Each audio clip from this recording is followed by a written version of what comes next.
ఓం నమ శివాయ.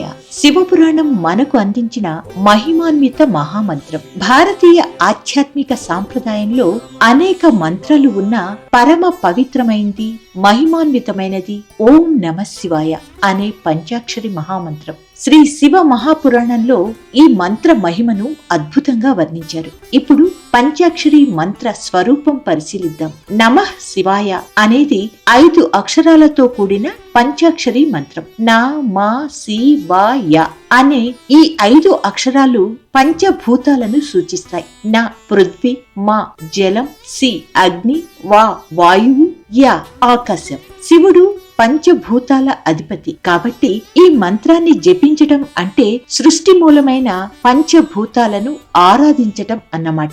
శివపురాణంలో శివుడు సృష్టి స్థితి లయకర్తగా వర్ణించబడ్డట్టు ఈ మంత్రం కూడా ఆ తత్వాన్ని సూచిస్తుంది. ఇక ఓం యొక్క ప్రాముఖ్యతను అర్థం చేసుకుందాం. పంచాక్షరికి ముందు ఉన్న ఓం ప్రణవనాదం. శివపురాణం ప్రకారం ఓం అనేది పరబ్రహ్మ స్వరూపం. సృష్టి ఆరంభంలో ఉద్భవించిన ఆధ్యాత్మిక నాదం అదే. ఓంకారంతో ప్రారంభమయ్యే ఓం నమః శివాయ మంత్రం జపించుట వలన జపకర్త తన అహంకారాన్ని శివ చరణాలలో సమర్పిస్తాడు. నమః అంటే నమస్కారం, అంటే సమర్పణ.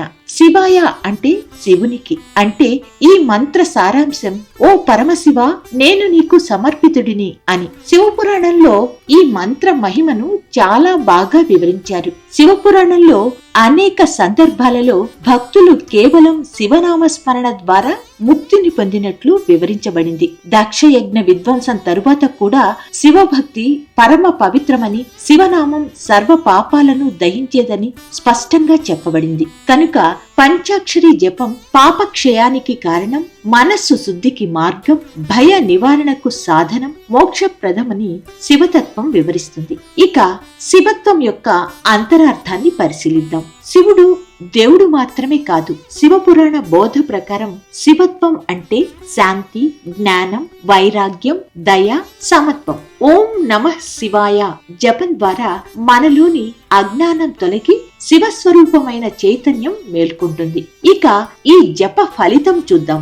ఎవరైనా శుద్ధ హృదయంతో పంచాక్షరి మంత్రాన్ని జపిస్తే వారికి శివానుగ్రహం తప్పక లభిస్తుందని శివపురాణంలో వ్యక్తం చేయబడింది. ఈ మంత్రం కర్మ బంధాలను కరిగిస్తుంది, జనన మరణ చక్రం నుండి విముక్తి చేస్తుంది, అంతరాంతరాల్లోని భయాన్ని తొలగిస్తుంది. కనుక ఓం నమః శివాయ అనేది కేవలం ఒక జపపదం కాదు. అది శరణగతి, అది ఆత్మ జాగృతి, అది మోక్ష మార్గం.